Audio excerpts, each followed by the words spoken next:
Hey guys, welcome back to TotalKOReviews. Today we'll be bringing you guys the aftermath of Saturday night's main event.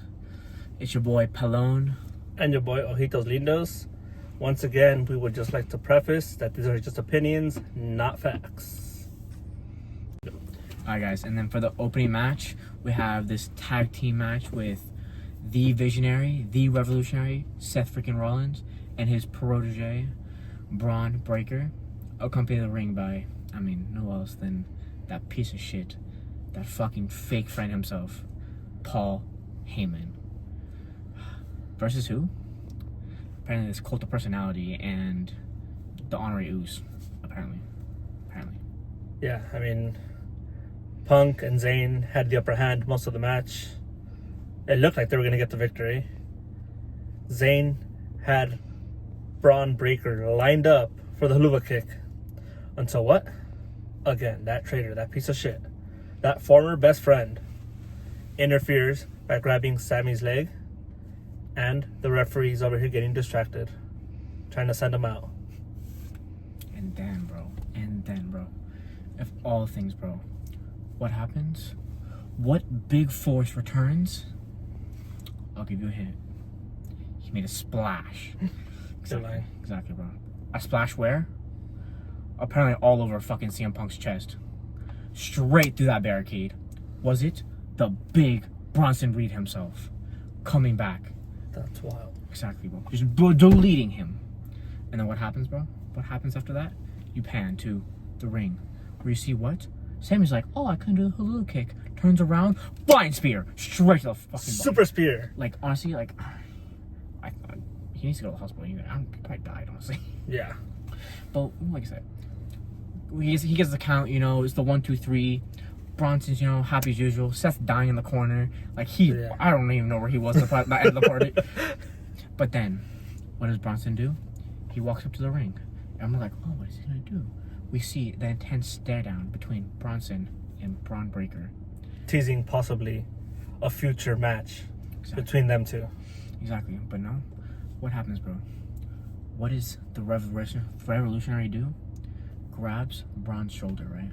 He's like, I'll take over, bro. Let me handle this. Because, they did have a rivalry. Exactly. Seth and Bronson Reed did have a long-lasting rivalry where Bronson Reed did 8 or 10 tsunamis on Seth freaking Rollins, causing him to bleed from the mouth. Exactly. Even though he had an injured back, all this stuff, just all these things, bro, adding up. But what does he do, bro? What does Seth do? What does he do? Comes in for the biggest bear hug, bro. And I'm just like, that's a really big hug. Exactly, bro. I'm like, what is he, his child or something like that? I'm like, what happened, bro? Where did all this animosity go?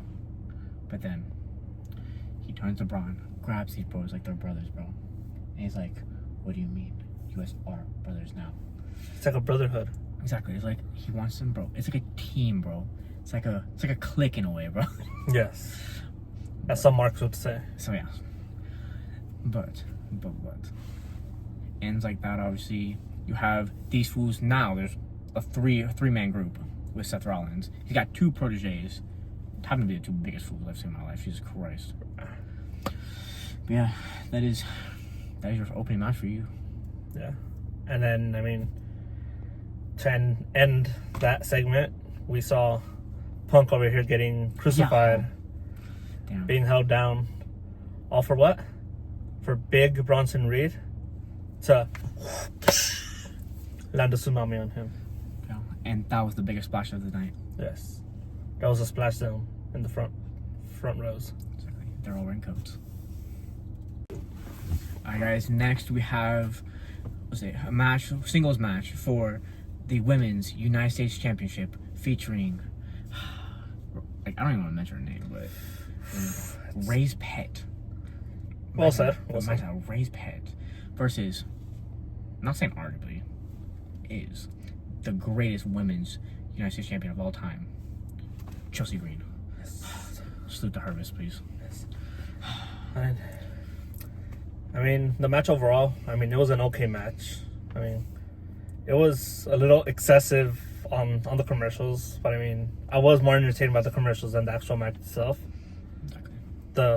The the commercials were like professionally done. You know, no errors, no mistakes. I mean, Cricket Wireless did amazing with that commercial. If you want to get merch, go to WWEshop.com. I mean, up until towards the end of the match where Zelina Vega set up for the 619. And I mean, as most of you probably saw, we all know what happened from there.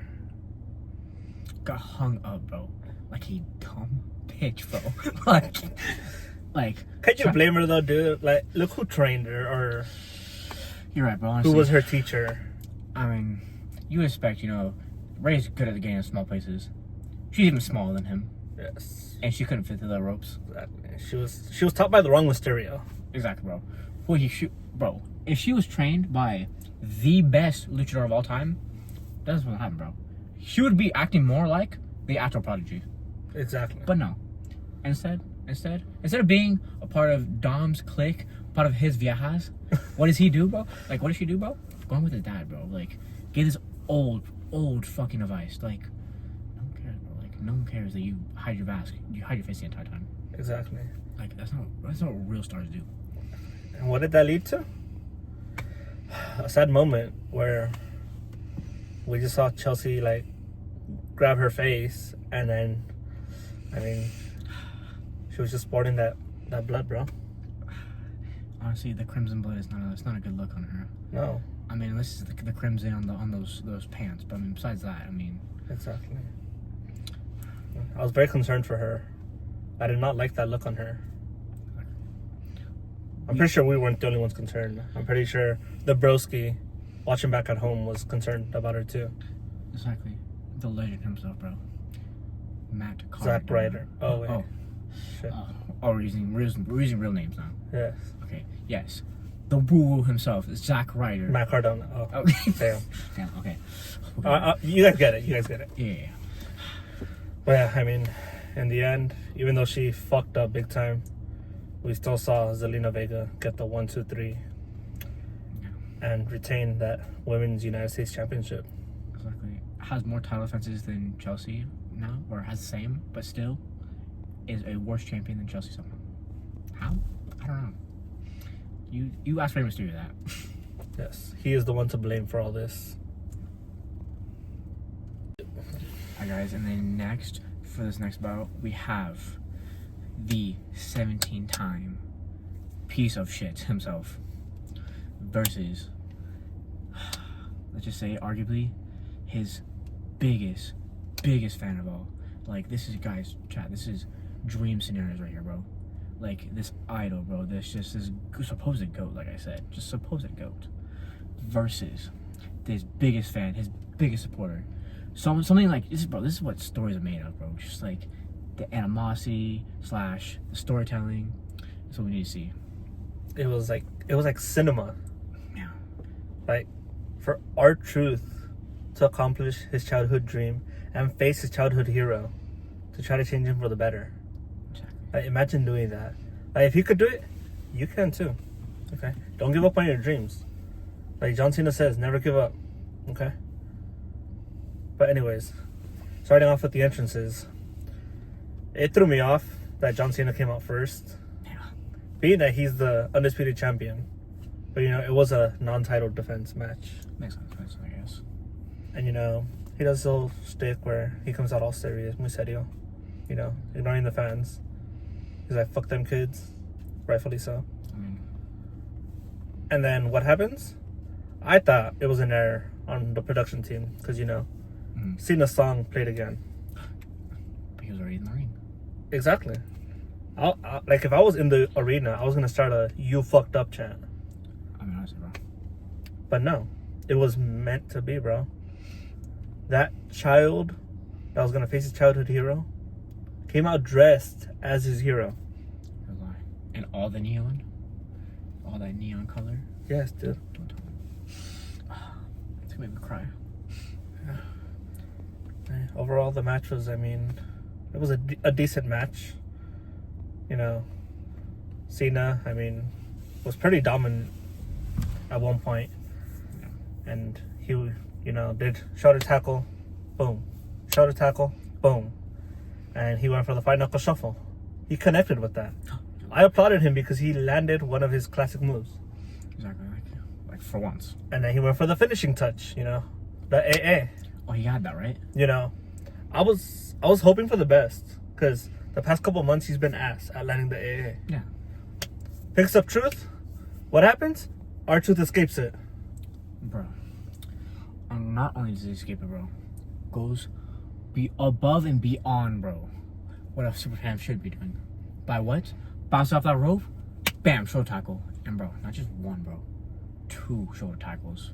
Like his childhood hero. Exactly, bro. Just like John Cena. But then, bro, what does he do? The hand.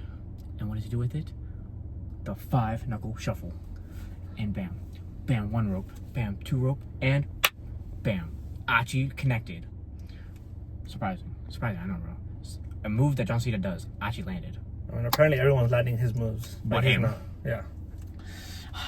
And then, like a G, you know?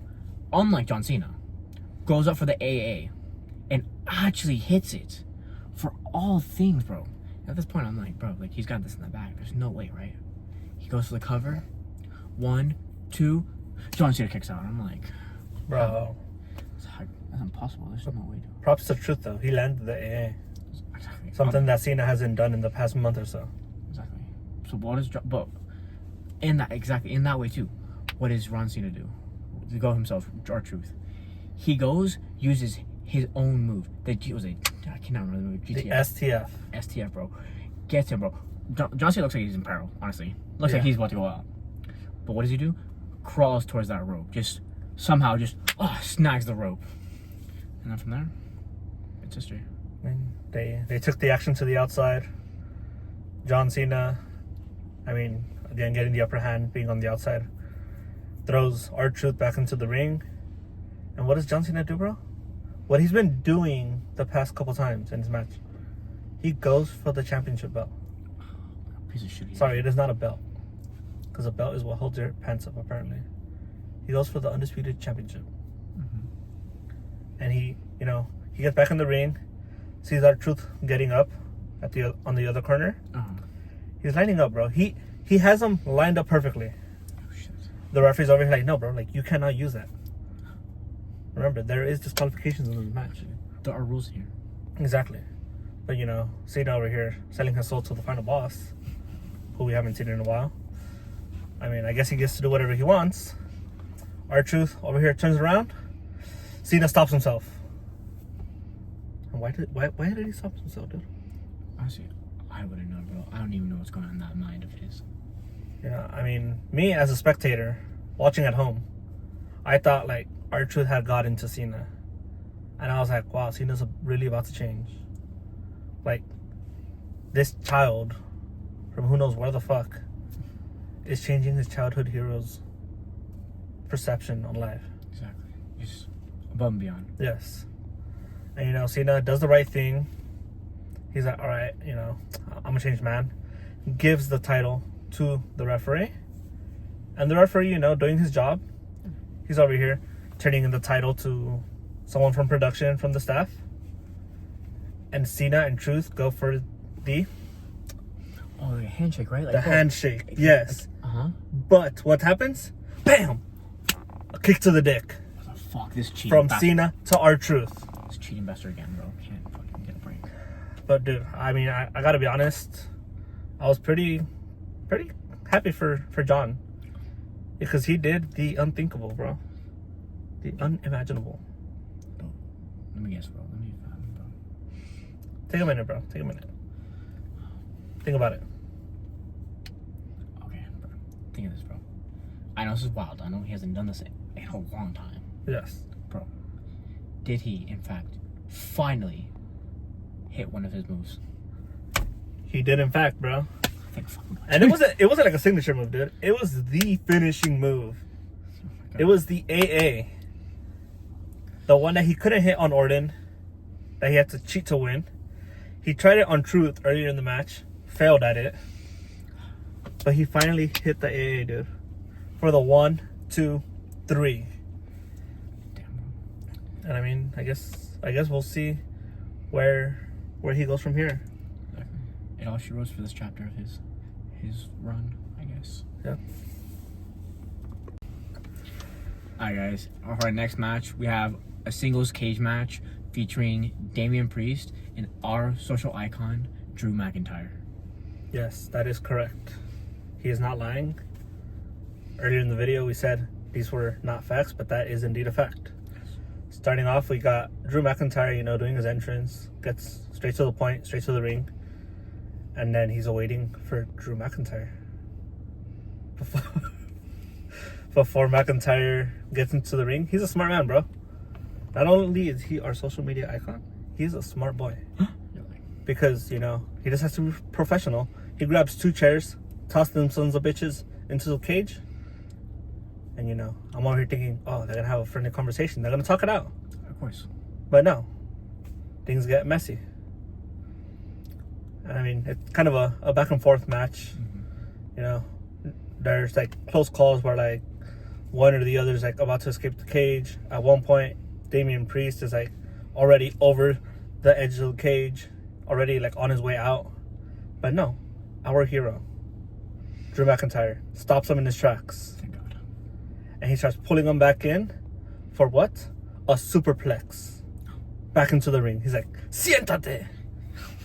He's like, where are you going? Not too fast. He's like, we need to talk still. Exactly. He's like, this conversation over when I say it's over. And then from there, Drew goes for a Claymore, lands it beautifully. Exactly, just as usual. Exactly.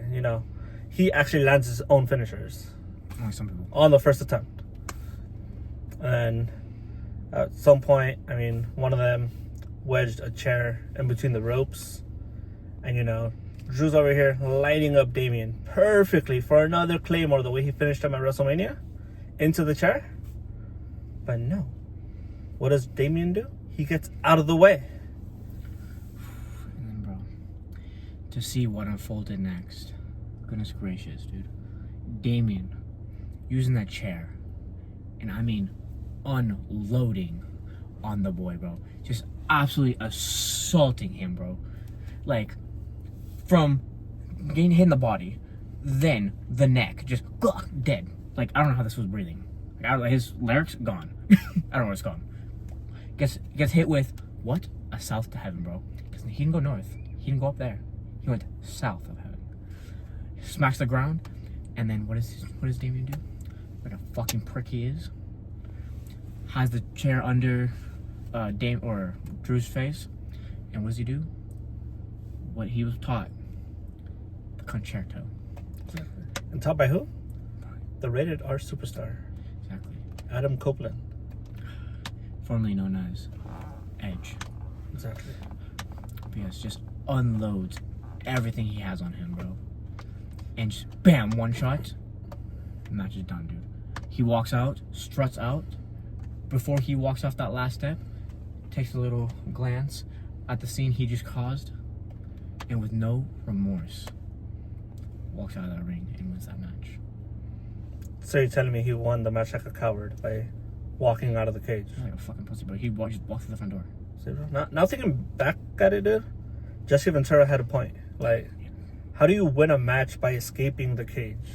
Exactly. That's the whole point of the cage. Exactly. The point of the cage is to keep them inside the cage. So they keep everything inside the ring for the 1, 2, 3. I know. Or the tap out. But no. They can win it by escaping it, making them look like cowards. It's just a thing Damian would probably do. Yeah. I guess only physics can explain this. Yeah. Alright, guys. And then for our main event of this card, we have a singles match for the heavyweight championship, featuring the Yeet Master himself, Jey Uso, and the original Yeet, Logan Paul. Yeah, Yeet. What can I say about this match? It was a pretty decent match. I don't know why people hate on Logan so much. I get it. He's a YouTuber turned into wrestler. But they didn't give Bad Bunny this much heat. But, oh my God, it's Bad Bunny. He did so great. Exactly. Always being like, VIP. I'm a fan of El Conejo Malo. But they're both good. They're both alright. Exactly. You gotta put respect on both their names. Yeah, Logan has that amateur wrestling background. Displayed his athleticism by, hitting a springboard dive to the outside, landing a crossbody on Jey Uso. And then, bro, somehow we develop back into the ring where Jay hits not one of the cleanest super kicks, but it landed indeed. That shit definitely landed. Have you seen the images online? I don't know. It was like boot to chin. I was like, well, we'll just ask Logan Paul in his next podcast. Exactly. We'll see. But then he follows that up with what? A big Samoan splash. Not as big as a tsunami. I will say that. We'll reference that by then. But was a big one indeed. And then he goes for the 1, 2, and then, bro, out of thin air, bro.